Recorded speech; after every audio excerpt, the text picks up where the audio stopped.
Di kaki perbukitan Rembokan Minahasa, terdapat sebuah desa kecil yang hidup dari cerita tentang tanah.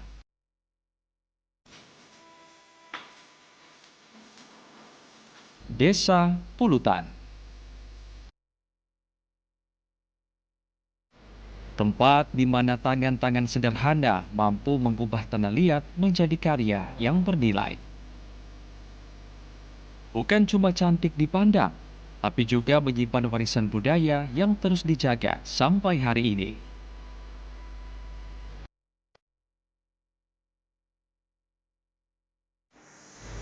Bagi warga Pulutan, gerabah bukan sekedar kerajinan tangan. Ini adalah bagian dari kehidupan. Keahlian membuat gerabah diwariskan dari generasi ke generasi, dari orang tua ke anak, lalu terus hidup sampai sekarang.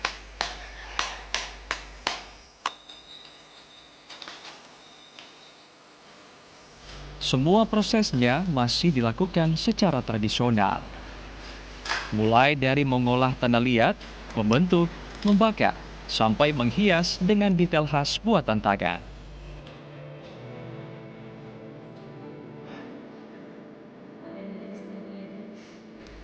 Dan uniknya, hampir di setiap rumah pengrajin, ada ruang kecil yang berubah jadi tempat produksi sekaligus galeri sederhana. Dari sinilah berbagai bentuk gerabah lahir. Ada vas bunga, pot tanaman, hingga hiasan rumah dengan sentuhan khas Pulutan.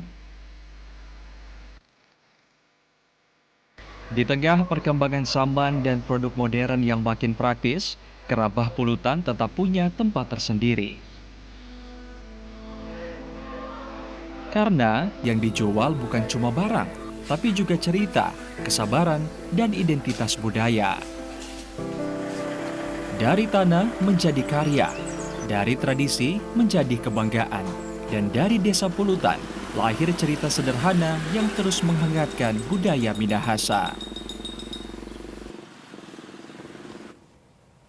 Halo, selamat pagi pemirsa dimanapun Anda berada. Senang sekali Jendela Negeri kembali hadir menjumpai Anda di akhir pekan ini, Minggu 17 Mei 2026 bersama saya Andin Wijaya. Dan juga Semi Bastian. Kalau tadi kita sudah mengajak pemirsa di Jendela Negeri ke Sulawesi Utara. Betul sekali. Ya. Tentunya ini kita lihat berbagai macam kreasi tangan dari tanah liat yang ini juga bisa menghasilkan cuan. Itu dia. Itu dia. By the way, kamu gimana kabarnya? Aku sehat walafiat seperti yang Anda lihat. Yes. Aura saya berwarna jingga nih. Anda gimana? Aku alhamdulillah juga baik. Ini juga semoga pemirsa yang ada di rumah sehat selalu dan pastikan tentunya ini di akhir pekan sebelum besok mengawali harinya kembali bekerja begitu ya. Terus juga ke sekolah gitu kan. Ini biasanya juga selalu banyak yang dipersiapkan begitu ya. Nah, tentunya juga tadi pagi kita sempat untungnya nggak kejebak macet ya. Betul. Karena tadi juga ada biasalah suka ada kalau hari Minggu tuh ada agenda-agenda lari atau enggak Car Free Day gitu ya. Kita juga tadi pagi Car Free Day sendiri ya. Masing-masing. Karena jalanan ditutup. Jadi kita ke kantor jalan kaki. Jalan kaki ya, lumayan lah ya, dapat berapa? Dapat 7.000 kalori kayak. Wow, keren banget pagi hari. Tapi tentunya ini tepat banget hari ini 17 Mei 2026 tentu selalu dijadikan peringatan ya Hari Buku Nasional nih. Selamat Hari Buku Nasional tentunya. Ini sebuah momentum penting yang mengingatkan kita ya bahwa literasi itu bukan hanya tentang kemampuan membaca, tetapi juga tentang bagaimana nih membangun cara berpikir, memperluas wawasan, serta membentuk karakter bangsa di tengah perubahan zaman yang begitu cepat. Betul, ya. Andin. Dan saat ini kita hidup di era digital di mana informasi hadir hanya dalam genggaman tangan saja pemirsa. Internet dan juga media sosial ini memberikan kemudahan yang sangat luar biasa dalam mengakses pengetahuan, membuka ruang belajar tanpa batas, hingga mempercepat pertukaran informasi. Betul sekali. Nah, namun tentunya di balik kemudahan itu juga muncul tantangan baru ya, mulai dari menurunnya minat membaca secara mendalam, lalu juga budaya serba instan nih ya, hingga maraknya penyebaran informasi yang belum tentu benar dan dapat dipercaya nih. Nah, pertanyaannya nih lalu muncul nih, bagaimana menjaga minat baca di tengah derasnya arus digital? Nah, apakah ini teknologi justru akan menggerus minat baca secara konvensional terhadap anak muda khususnya ya? Betul sekali, dan tentu ini juga kita lihat nanti gimana peran keluarga, ya kan. Terus kan juga banyak komunitas-komunitas biasanya, lalu juga media nih, hingga dunia pendidikan dalam merawat budaya membaca di era sekarang. Nah, pagi hari ini kita akan membahasnya ya Sam ya, bersama Bapak Agus Munawar selaku pembina komunitas Garda Membaca melalui Zoom yang sudah hadir bersama kita. Selamat pagi Pak Agus. Selamat pagi Pak Agus, maaf boleh di-unmute dulu Pak Agus suaranya? Sudah? Nah, ada suaranya. Sudah ada. Selamat Hari Buku ya Pak Agus. Oh iya, terima kasih. Selamat Hari Buku Nasional, biar masyarakat makin senang membaca, literate, akhirnya kesejahteraannya meningkat. Nah ini pas banget ya, backgroundnya juga udah di buku-buku nih, siapa tahu nanti bisa dikirim beberapa ke sini ya. Oke, Pak Agus nih, Andin mau tanya nih Pak Agus, menurut Pak Agus ya, seberapa relevansi peringatan Hari Buku Nasional ini di tengah dominasi media digital saat ini nih Pak Agus? Baik, terima kasih Mbak Andin, Mas Semi, ini kali kedua saya bisa berbagi cerita di Televisi Republik Indonesia, kebanggaan kita bersama. Tentu saja momentum Hari Buku Nasional ini menjadi pemantik bagi semua lapisan masyarakat untuk mengingatkan kembali bahwa membaca itu penting adanya. Apalagi di saat sekarang di era majunya teknologi informasi digital, masyarakat harus benar-benar mempersiapkan diri, kemudian juga akhirnya apapun itu informasi yang didapat tidak instan dan keamanannya dijamin sehingga masyarakat bisa betul-betul merasakan manfaat dari adanya membaca dari informasi yang didapatnya. Baik, Pak Agus. Lalu bagaimana Pak Agus melihat kondisi budaya membaca masyarakat khususnya generasi muda saat ini di kalangan generasi yang sekarang boleh dikatakan eranya gawai nih Pak Agus? Baik, saya di sini ceritanya berbasis pengalaman ya. Justru ini menjadi peluang sekaligus tantangan kita pada saat derasnya informasi dengan majunya teknologi, bagaimana sebuah komunitas yang ada di masyarakat itu harus benar-benar adaptif, yang menyesuaikan diri dengan tren ke depan, berbasis kebutuhan masyarakat gitu kan, sehingga generasi muda khususnya bisa tetap mencari informasi yang baik sesuai dengan kebutuhannya, baik itu juga melalui teknologi gitu kan, dengan fasilitas yang begitu mudah. Dan soal membaca lewat buku tidak akan tergantikan, tapi yang ada adalah bagaimana bisa saling melengkapi adanya teknologi yang serba mudah. Dan masyarakat juga khususnya anak muda juga harus kritis, harus juga tahu platform-platform yang memang juga bisa menguntungkan bagi dirinya dalam meningkatkan kualitas hidupnya. Jadi carilah informasi yang berarti karena memang teknologi juga banyak membantu, memudahkan untuk kehidupan kita. Oke, Pak Agus tadi juga kan ini saling berkaitan begitu ya dengan adanya teknologi digital begitu ya. Terus juga di sini perlu peran anak-anak muda yang sebetulnya nggak boleh takut dengan adanya digital, tapi harus juga bisa menyeimbangkan begitu ya, mengikuti begitu ya. Nah, Pak Agus ada juga kan nih kalau misalkan kita lihat ya buku-buku yang tentunya ditambahkan sekarang kita bisa lihat di gawai begitu ya, di e-book gitu. Nah ini gimana, apakah aman-aman aja terus jadi akhirnya anak-anak muda nggak datang ke perpustakaan atau gimana nih Pak Agus? Ini yang menarik.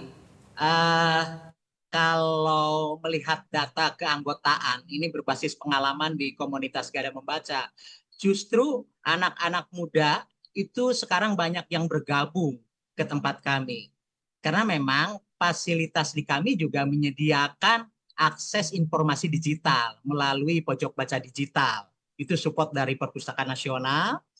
Mereka bisa cari informasi lewat Ipusnas tentu saja. Jadi kalau tidak ada buku yang dicari dalam bentuk cetak, mereka akan mencarinya yang digital. Dan kita juga mengedukasi terlebih dahulu bahwa informasi digital itu tentu saja juga banyak manfaatnya dan varian bukunya juga banyak. Dan mereka juga bisa mengklik buku-buku yang mereka inginkan. Jadi sempatkanlah mereka dalam dunia keasikannya saat ini yang serba mudah, itu juga membaca informasi-informasi yang bermanfaat. Dan kita berikan fasilitas itu secara free di sini. Dan anggota yang levelnya SMA dan mahasiswa di tempat kami ini cukup banyak. Anggota kami dalam skala komunitas di desa itu untuk usia SMA itu sekitar 450, sementara yang mahasiswa itu ada 400 orang. Dan itu cukup menggirakan. Jadi kalau dilihat mereka itu datang ke perpustakaan, saya pikir juga tergantung anak mudanya. Dan komunitas harus menawarkan kemudahan yang memudahkan juga orang-orang mencari informasi yang bermanfaat lewat digital. Dan tentu saja dengan kemajuan teknologi, komunitas juga harus kolaborasi dan tentu saja ada inklusi sosial yang memastikan semua orang bisa mudah mencari informasi. Juga di tempat kami ada titik baca, orang tinggal klik QR code-nya di rumah, di tempat-tempat yang mudah, dan di sana ada akses internet, orang bisa baca dari jarak jauh.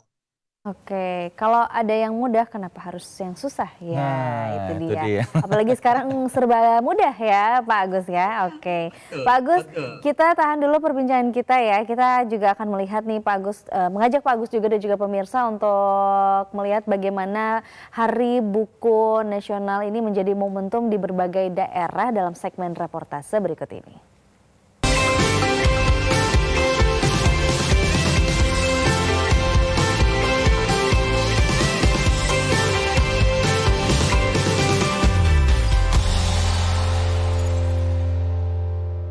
Oke, yang pertama kita ke Kalimantan Barat terlebih dahulu, di mana Hari Buku ini menjadi momentum membangkitkan budaya literasi di Pontianak khususnya. Kita akan mengetahui informasi selengkapnya. Sudah bergabung bersama kami, reporter TVRI ada Graciela Unad.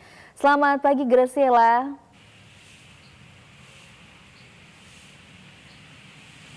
Halo, selamat pagi Andini dan Semi. Baik, Graciela, silakan informasi Anda bagaimana tentunya di Hari Buku ini menjadi momentum untuk membangkitkan budaya literasi bagi anak-anak muda di sana.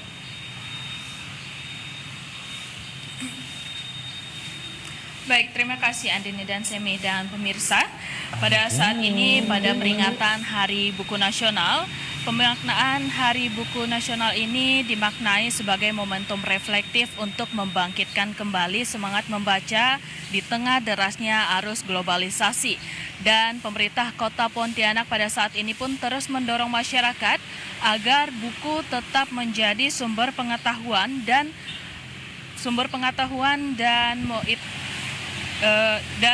untuk membentuk pola pikir kritis masyarakat khususnya bagi generasi muda. Dan Kepala Dinas Perpustakaan dan Kearsipan Kota Pontianak, Rendrayani, memaknai Hari Buku sebagai momen reflektif dan sebagai jendela dunia yang harus terus dibumikan di tengah era digitalisasi saat ini. Dan menurut Rendrayani sendiri, peringatan Hari Buku ini pada saat ini buku fisik harus terus disinergikan dengan perkembangan teknologi informasi sehingga tidak semakin ditinggalkan masyarakat khususnya generasi muda. Dan Berbeda dengan informasi instan yang saat ini beredar di internet, buku dijadikan bahan atau media sehingga masyarakat dapat melatih kemampuan berpikir kritis dengan lebih terstruktur serta mampu membuat seseorang itu memahami isi bacaan dengan lebih mendalam dan lebih makna dengan pelan-pelan membaca buku tersebut daripada membaca informasi singkat yang beredar di internet. Dan sementara itu salah satu pecinta buku, Fitrah Rahmadiansyah, mengatakan bahwa buku menjadi ruang pelarian dan ruang reflektif baginya saat menghadapi berbagai emosi seperti marah ataupun sedang sedih. Dan ia pun mengapresiasi pada saat ini sudah muncul banyak komunitas literasi yang ada di Kota Pontianak yang juga turut menggelar berbagai kegiatan untuk memeriahkan Hari Buku Nasional di Pontianak. Dan berikut adalah wawancara kami bersama Dinas Perpustakaan dan Kearsipan Kota Pontianak Rendrayani serta pecinta buku Fitrah Darmadiansyah. Kita kan sekarang melihat bahwa sangat jarang untuk literasi keluarga. Nah, kami sekarang gencar-gencarnya bagaimana kita read a lot. Nah, jadi orang tua ini membacakan buku untuk anak. Disperkan waktu dalam purwa itu 15 menit minimal untuk sama-sama nih membaca buku. Memaknai Hari Buku menurut aku tuh hal yang paling seru ya. Karena kadang ada beberapa, apalagi Gen Z itu, ada yang ngerasa buku itu adalah sebuah hal pelarian emosi dia. Dengan adanya Hari Buku ini, itu tuh juga bagian dari apresiasi tersendiri buat kita. Ternyata kita ke-trigger tiba-tiba. Udah sebanyak ini yang baca buku gitu kan. Hari Buku yang jatuh tepat pada hari ini 17 Mei 2026, budaya membaca diharapkan kembali tumbuh di tengah masyarakat khususnya di generasi muda saat ini sehingga literasi tidak kalah oleh derasnya arus informasi digital yang serba cepat dan instan. Demikian laporan dari Kalimantan Barat. Kembali ke studio Andini dan Semi. Baik, Graciela, terima kasih atas informasi Anda. Selamat bertugas kembali dan selamat menjalankan aktivitas.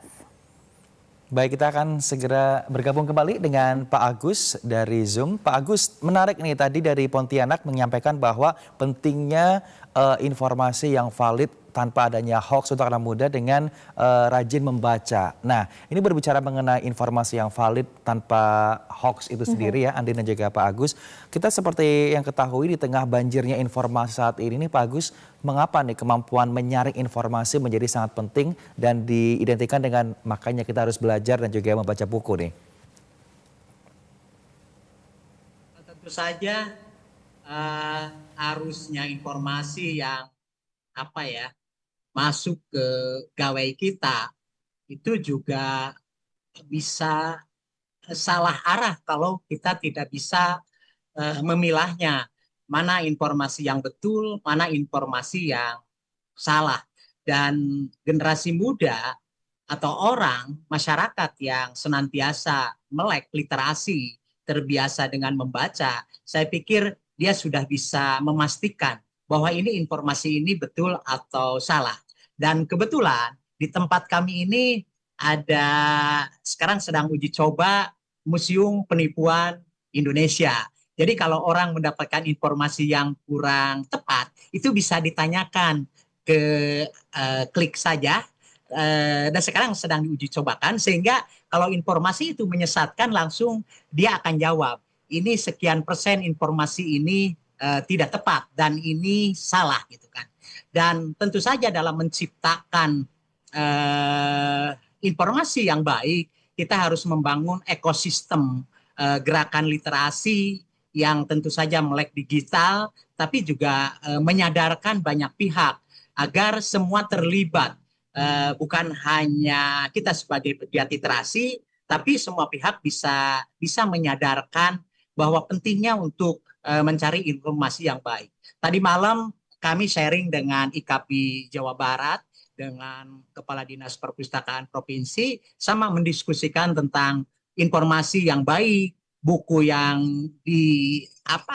diminati oleh masyarakat, informasi buku digital juga yang diminati oleh masyarakat, itu juga harus dibangun ekosistemnya dan melibatkan semua pihak. Jadi tanggung jawabnya tanggung jawab bersama gitu kan. Jadi ini menjadi tanggung jawab bersama dan menarik ya tadi ada aplikasi atau web yang ternyata itu bisa membantu masyarakat untuk bisa melawan hoax atau juga informasi di media digital ya. Kalau misalnya ini benar nggak nih beritanya atau hoax atau enggak. Berarti ini juga sangat membantu sekali ya Pak Agus ya. Betul, dan masyarakat yang datang ke tempat kami biasanya saya suka tanya, punya nggak pengalaman misalkan mendapatkan informasi yang menyesatkan? Oh saya pernah Pak, coba tulis. Oh ternyata iya, kesimpulannya kalau ada informasi yang seperti itu kita memang harus hati-hati dan bisa datang ke Gada Membaca, komunitas kami, sehingga akan mendapatkan kesimpulan berita itu menyesatkan atau tidak. Nah ini namanya Museum Penipuan Indonesia yang dikembangkan oleh Yayasan Tunas Cendekia Foundation. Oke, tapi Pak Agus kalau sekarang di zaman saat ini lah ya, buku fisik masih memiliki peran penting nggak sih di era buku digital dan platform online?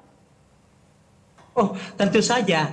Karena yang datang ke kami itu, pas datang itu dia bahkan ngambil buku, dia cium dulu itu buku. Apalagi buku baru, aduh Pak Agus wangi banget. Buku itu tidak akan terkalahkan, buku cetak itu tidak akan terkalahkan. Di tempat kami ini yang menarik, bahkan banyak sekali masyarakat yang datang ke sini bergabung itu dia menyumbangkan buku-buku keren yang memastikan buku itu juga harus dibaca oleh orang lain karena memang buku cetak itu sudah punya tempat dan tidak akan tergantikan oleh teknologi. Begitupun kemajuan teknologi bisa melengkapi apa yang kurang dalam buku. Jadi semuanya saling melengkapi. Oke, saling melengkapi intinya seperti itu ya. Nah, lalu Pak Agus, kalau kita berbicara mengenai literasi ini, banyak yang mengatakan bahwa sebaiknya anak-anak muda zaman sekarang, terutama ini masih baby-baby, harus diedukasi dari orang terdekat, yaitu keluarga. Nah, sebenarnya seberapa besar sih Pak Agus pengaruh lingkungan keluarga dalam membangun kebiasaan membaca sejak dini? Apalagi ini keluarga-keluarga di kota besar ya, kadang-kadang mamahnya, papahnya itu rajin ke kantor tanpa sibuk ada begitu ya. Betul, edukasi terhadap anak-anaknya, Pak Agus.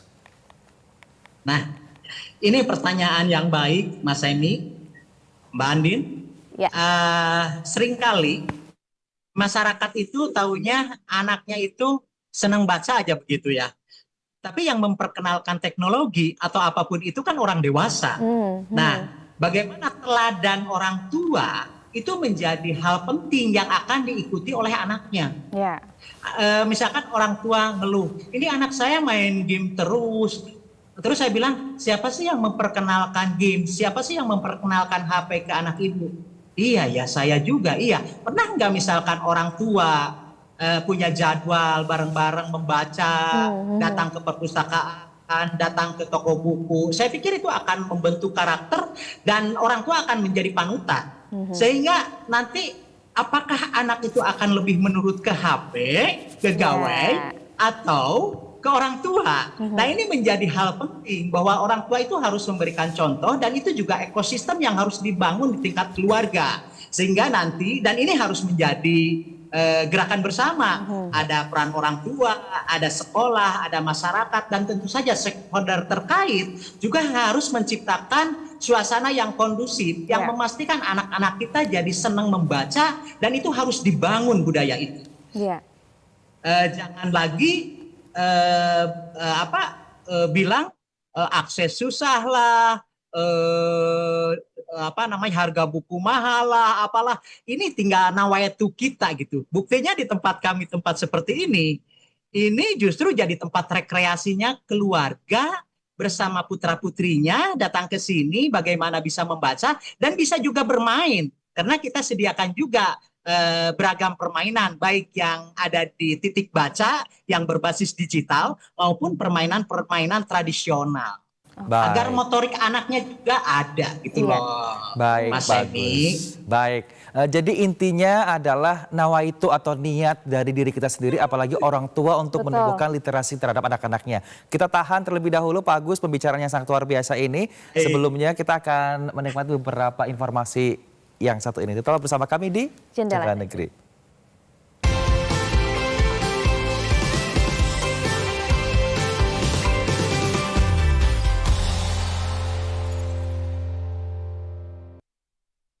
Ngulas topik aktual secara mendalam bersama narasumber dengan berbagai sudut pandang. 2025 ini berada di 77,7%. Nah ini dua hal ini berbeda tetapi dekat-dekat juga. Wajar kalau kemudian pertumbuhan itu mungkin hanya dinikmati oleh sebagian orang. Segala simbol yang melekat pada tubuh mereka itu kan mengkomunikasikan pesan politik. Yaitu digunakan untuk kosmetik. Hari ke-10 dan hari ke-11 itu masih terputus total. Arah Angin, live setiap Rabu pukul 19 waktu Indonesia Barat.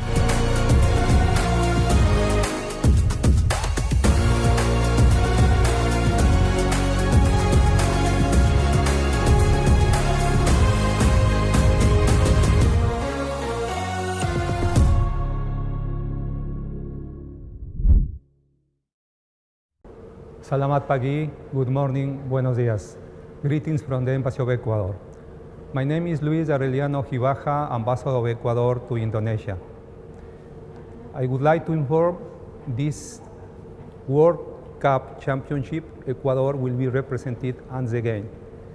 For us, is opportunity to show our football, our gastronomy, our identity. I'm very optimistic in this international event. I'm sure Ecuador will be in the final. For that reason, I invite you to follow these international matches through TVRI.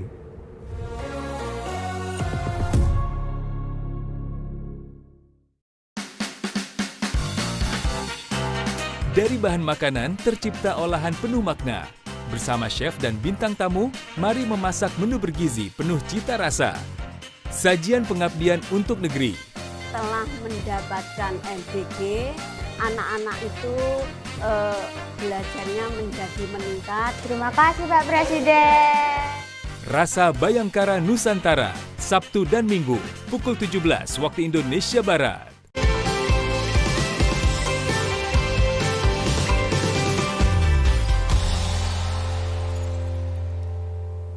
Kami ucapkan selamat pagi bagi Anda yang baru saja bergabung bersama kami di Jendela Negeri.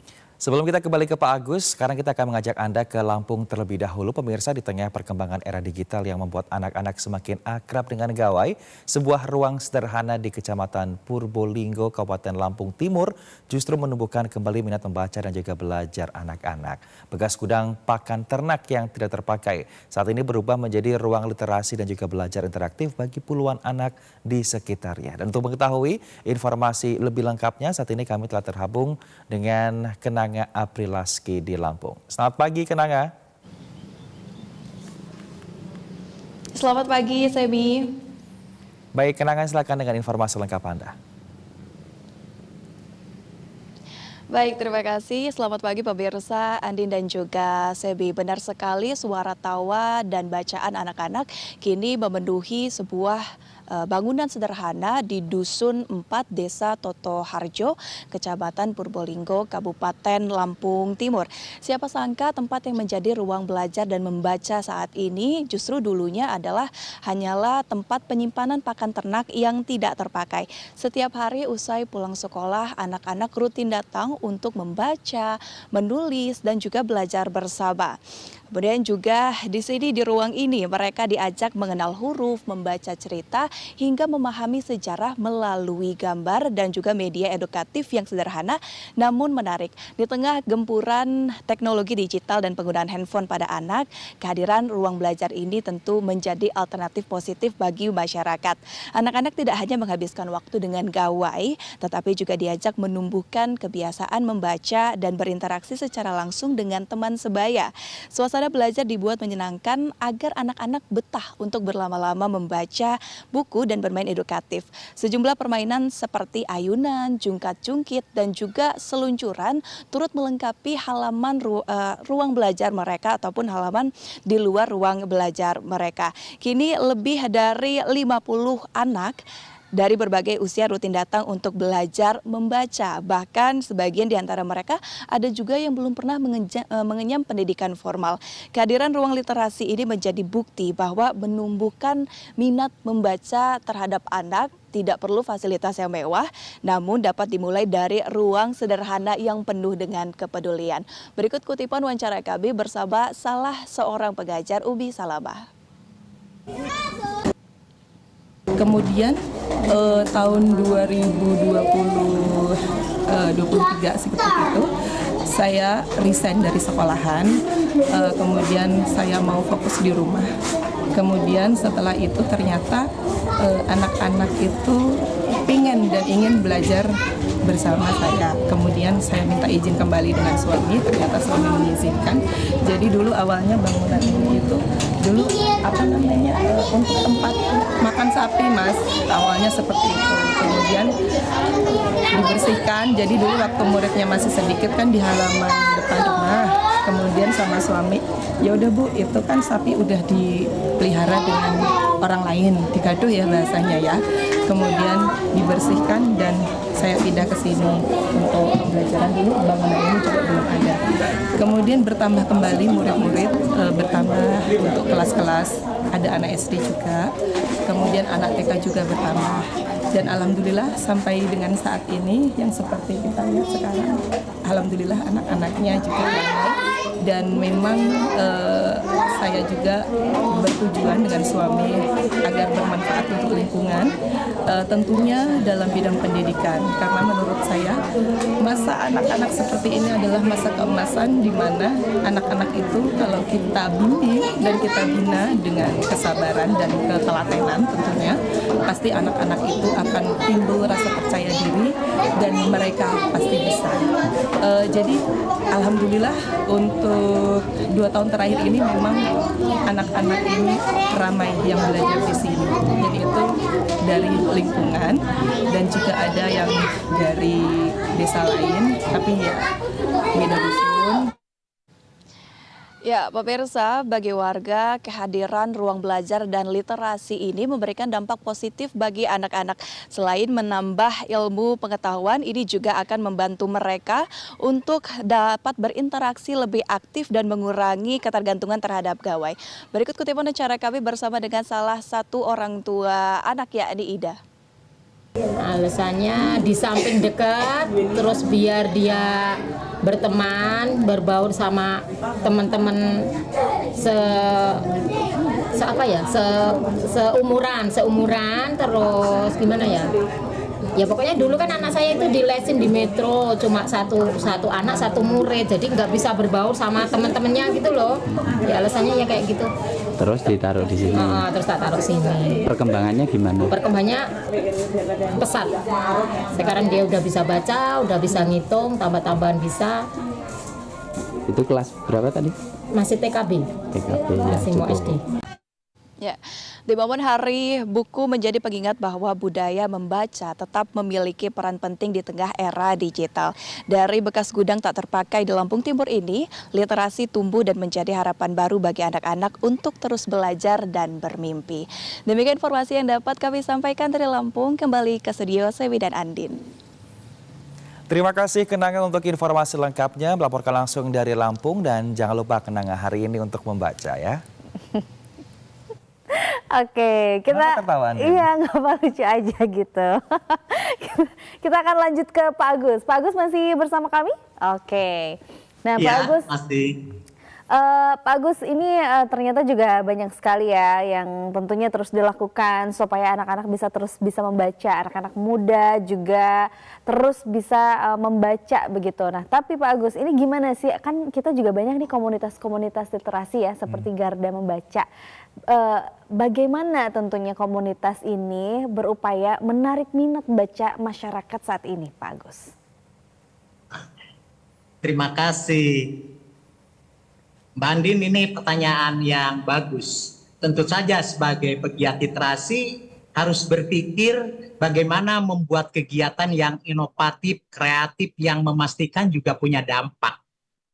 Nah, di sanalah kegiatan harus dikemas berbasis kebutuhan masyarakat tadi yang adaptif sesuai dengan kemajuan teknologi, potensi lokal, kearifan lokal, dan sebagainya.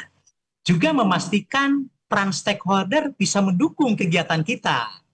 Sehingga kegiatannya betul-betul dikemas dengan baik, didukung oleh multi stakeholder yang memastikan kegiatan itu berbasis kebutuhan dan masyarakat bisa merasakan manfaat.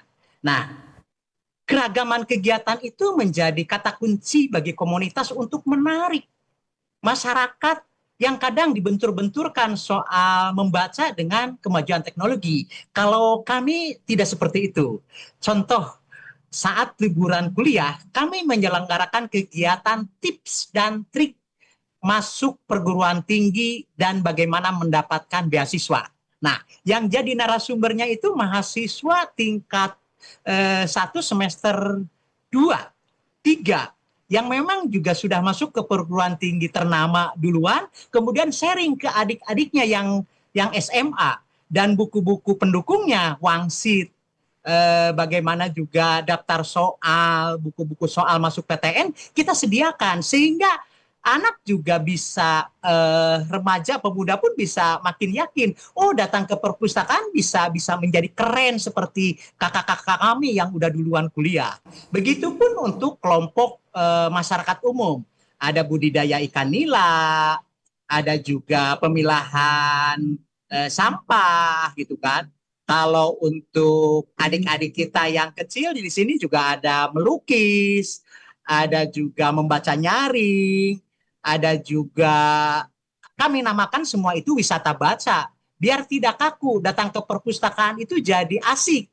Karena itu juga akhirnya orang itu berwisata. Kebetulan kami juga menyediakan ruang terbuka. Di bawah itu anak orang tua juga bisa main perahu angsa, bisa lari-larian, di bawah bisa main pingpong, bisa bulu tangkis, bisa melakukan.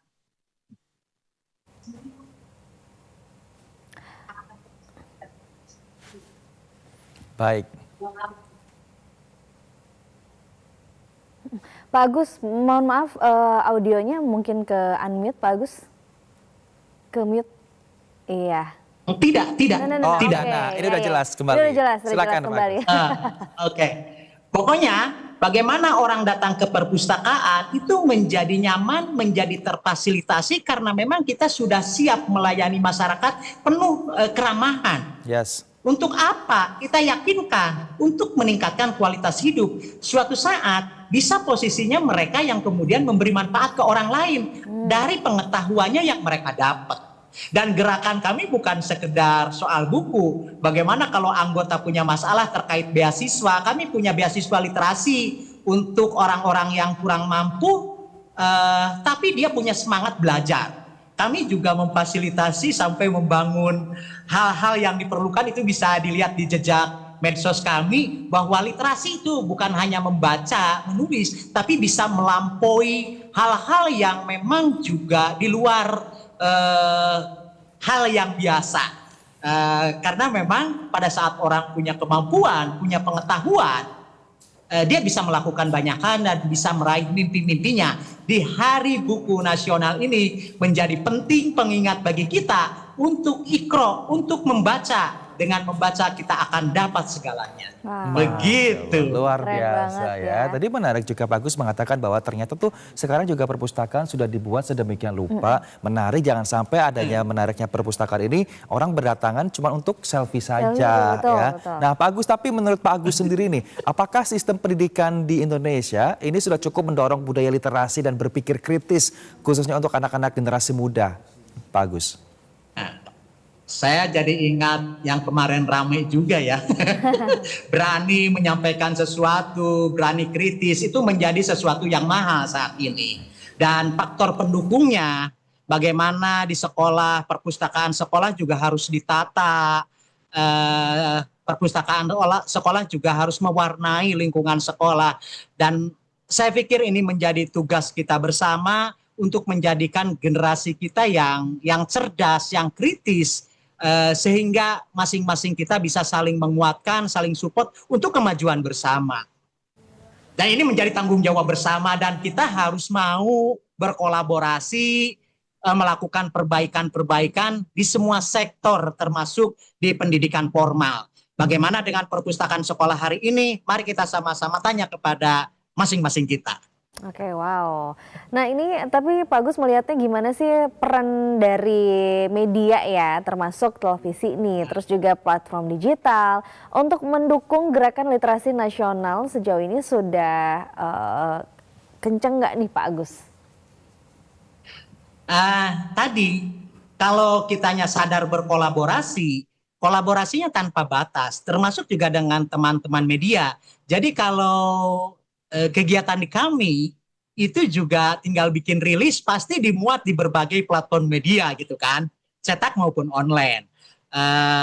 Termasuk juga tempat kami juga bisa menyelenggarakan kegiatan workshop menulis dan pembuatan video. Itu kerjasama dengan teman-teman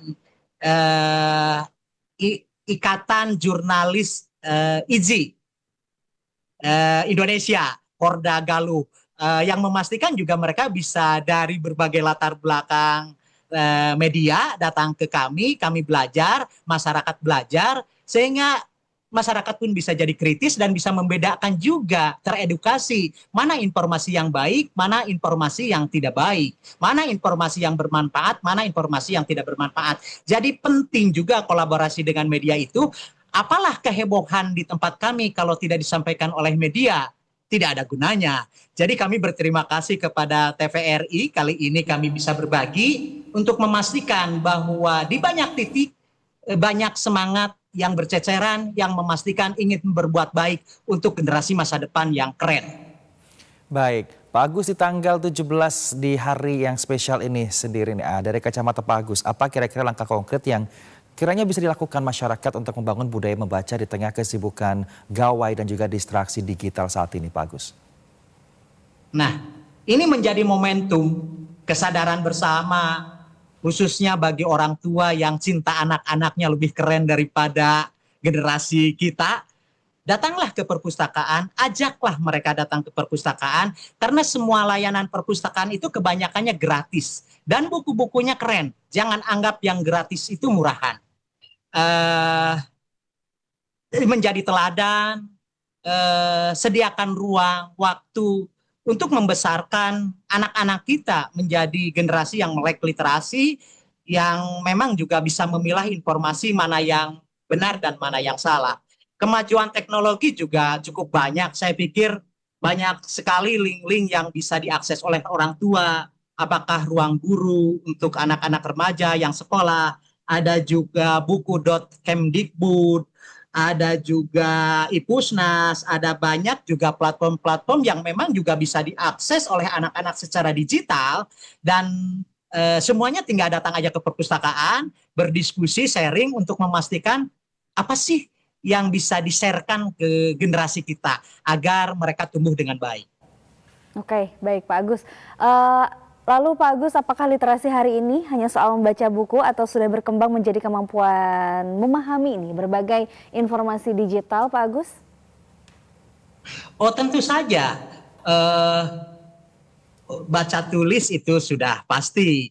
Makanya kan ada 6 literasi dasar gitu kan. Baca tulis, numerasi, digital, finansial, sampai ke budaya dan kewargaan. Saya pikir yang memastikan itu semua literasi dasar itu menjadi hal penting untuk kemajuan kita. Apalagi program nasional itu ada transformasi perpustakaan berbasis inklusi sosial yang memastikan orang datang ke perpustakaan itu jadi meningkat, jadi terbantu kualitas hidupnya terkait pendidikan, kesehatan, ekonomi, dan macam-macam. Pokoknya datang ke perpustakaan itu bisa menjadi sesuatu yang berarti. Bahkan di tempat kami ini ada pojok biblioterapi yang memastikan soal kesehatan mental penting. Dan ini kerjasama dengan UPI, Universitas Pendidikan Indonesia Bandung.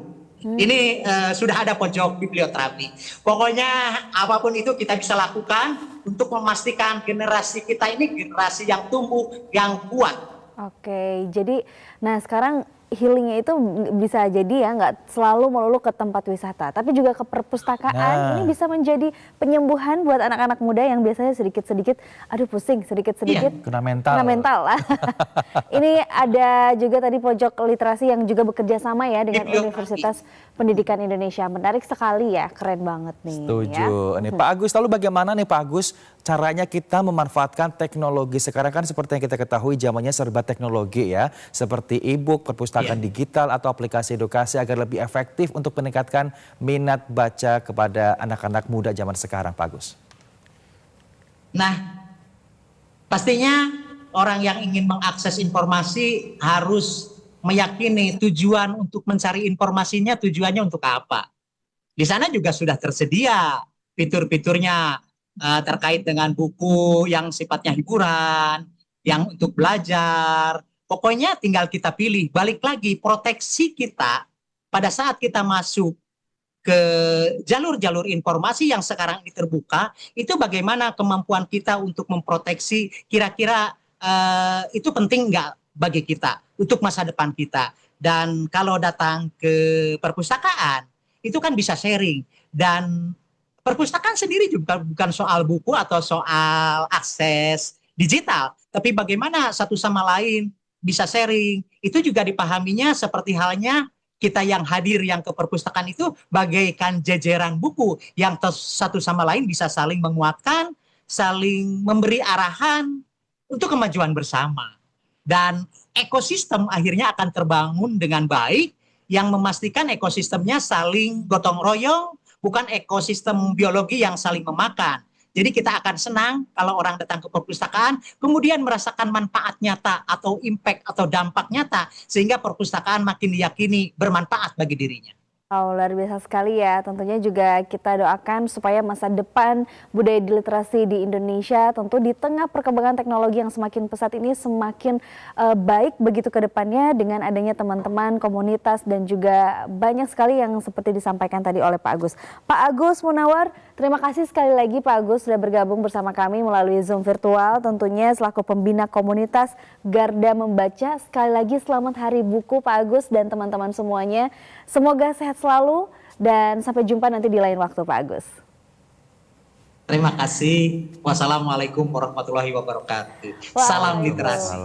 Salam literasi. Salam literasi Pak Agus. Luar biasa ya informasi dari Pak Agus ini. Semoga dengan ada informasi dari Pak Agus ini mengencangkan nih niat kita untuk membaca kembali. Betul gitu ya. sekali. Nah luar biasa ya. Tentunya juga kita masih memiliki informasi menarik pemirsa. Namun jangan kemana-mana. Tetap bersama kami di Jendela Negeri.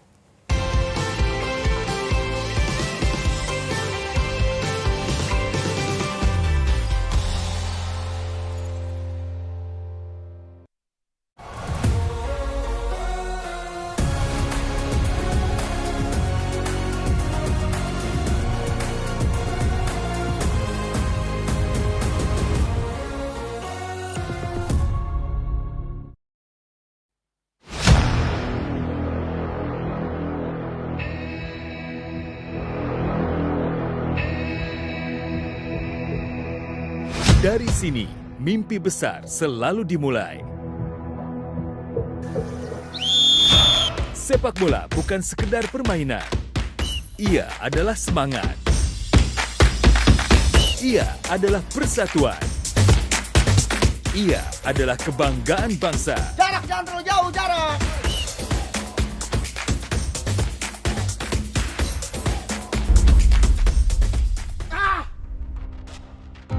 Dan ketika panggung dunia memanggil, Indonesia bersiap menyambutnya.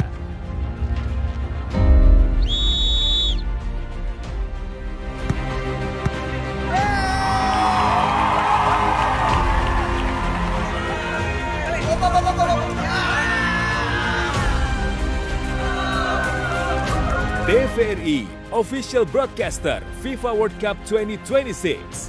Panggung dunia milik bangsa. Saksikan bola gembira FIFA World Cup 2026 hanya di TVRI.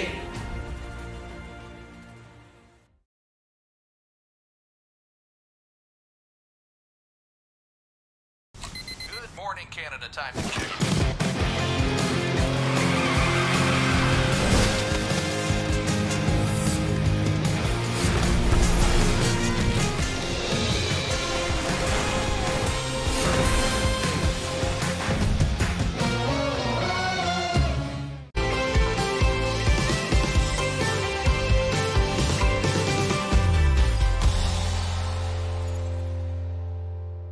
Terima kasih Anda masih setia bersama saya, Pastian dan juga Andin Wijaya di Jendela Negeri. Oke, kita akan menghadirkan informasi menarik nih. Ini mungkin bisa menjadi motivasi ya untuk ibu-ibu nih yang suka atau punya hobi membuat kue. Nah, ini ternyata juga bisa membuka peluang untuk berbisnis loh ya. Salah satunya di Lampung ada namanya Ibu Sri Wahyuni. Ini warga Lampung yang tengah menjalani atau menjadi ibu rumah tangga yang kemudian mengajak warga sekitar rumahnya untuk menjalankan bisnis aneka kue dan omsetnya kini mencapai Rp160.000 per bulan. Seperti apa informasinya? Ini dia. Adela, pabrik mini yang berlokasi di Kampung Sawahan, Kecamatan Punggur, Kabupaten Lampung Tengah ini memiliki cerita panjang sebelum akhirnya mempekerjakan 50 hingga 80 orang karyawan. Adela yang memproduksi aneka roti, bolu, cake, dan kue kering ini didirikan oleh Sri Wahyuni pada tahun 2009 silam dengan bermodalkan Rp1.500.000 saja. Semuanya dimulai dari momen sederhana di dapur rumahnya, di mana Sri Wahyuni sering menghabiskan waktu membuat roti, bolu, dan kue kering. Setiap kali lebaran tiba, ia juga selalu terlibat dalam kegiatan membuat kue bersama ibu-ibu di sekitarnya. Dari sinilah benih-benih ide untuk mengembangkan hobi menjadi sebuah usaha mulai tumbuh. Awal mulanya itu karena lingkungan ya. Kita waktu musim lebaran itu buat kue bareng-bareng. Kita bareng-bareng baru dibagi gitu. Terus saya punya pemikiran, kenapa sih kalau nggak kita buat aja, kita jual. Nah, gitu. Terus saya buatlah contoh produk yang mau kue saya titip-titipin sama guru-guru yang mau jualan, mau nggak bantu jualan kue saya gitu. Alhamdulillah kita kasih sampel, kok suka pesen.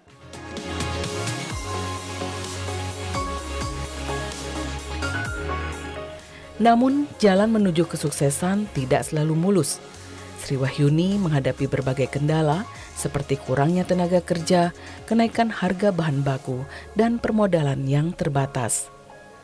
Saat pandemi COVID-19 melanda, usahanya sempat terhenti. Namun, ia tidak menyerah. Dengan tekad yang kuat, ia berusaha tetap beroperasi meskipun dalam situasi yang sangat sulit. Karena ia memiliki sekitar 80 tenaga kerja yang bergantung pada usahanya untuk menghidupi keluarga mereka. Terus kita juga punya tanggung jawab sama karyawan-karyawan. Waktu itu kan udah banyak karyawan. Kalau saya mikir, kalau karyawan saya nggak kerja, saya nggak nambah produksi, karyawan saya mau kerja apa?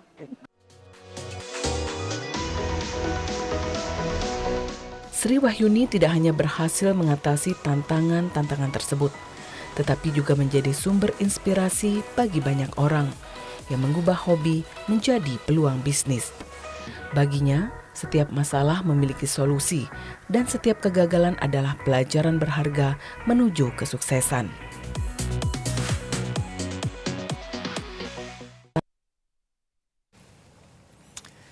Dan sekarang kami akan mengajak Anda ke Kalimantan Barat untuk menikmati bangunan Yayasan Kuning Agung yang merupakan salah satu bangunan yang masih mempertahankan arsitektur lama sejak ratusan tahun yang lalu. Dan saat ini bangunan tersebut telah ditetapkan sebagai salah satu cagar budaya Kota Pontianak. Seperti apa informasi lengkapnya berikut untuk Anda.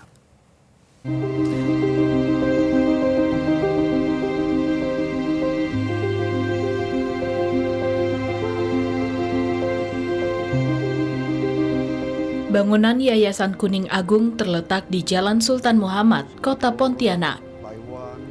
Bangunan yang telah berdiri sejak 115 tahun yang lalu ini diperuntukkan sebagai rumah duka bagi marga Huang. Arsitektur bangunan kuno yang masih terlihat kokoh dan terjaga keasliannya menjadikan bangunan ini satu-satunya bangunan yang bentuknya berbeda dengan bentuk bangunan yayasan lain, sehingga memiliki keunikan tersendiri. Pengurus Yayasan Kuning Agung Mahapandita Hendra Ngantung mengatakan, sejak berdiri, bangunan ini difungsikan sebagai salah satu rumah sembahyang leluhur atau sebagai rumah duka bagi anggota marga Huang yang meninggal. Dengan status cagar budaya kita ini, harapannya kita semakin banyak pengunjung yang tahu tentang kebudayaan, salah satunya kebudayaan dari etnis Tionghoa ya. Nah, jadi selama ini sudah banyak mahasiswa terutama dari Untan yang studi banding ya ke sini untuk mencari yang menambah pengetahuan mereka tentang kebudayaan yang ada di Indonesia.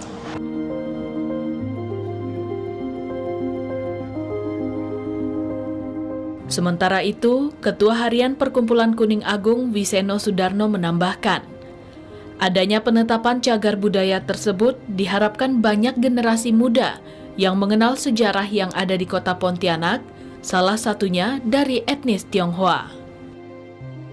Misi yang utama ini ada gotong royong, khususnya untuk marga Huang, warganya yang ada yang meninggal, yang ada yang sakit, sediakan tempat untuk kuburan gitu.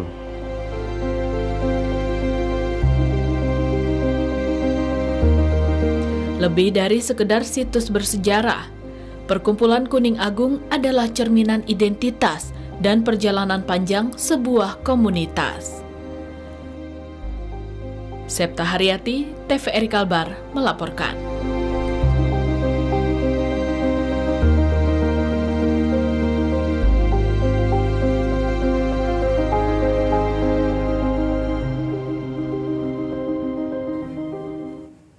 Oke, pemirsa, tidak terasa informasi dari Kota Pontianak tadi juga sekaligus menutup perjumpaan kita di Jendela Negeri pagi hari ini. Jangan lupa saksikan terus Jendela Negeri setiap hari di jam yang sama hanya di TVRI Media Pemersatu Bangsa. Akhirnya saya Andi Nujaya. Dan saya Sawi Bastian mewakili kerabat kerja yang bertugas mengucapkan terima kasih atas kebersamaan Anda. Selamat pagi dan sampai jumpa hari weekend.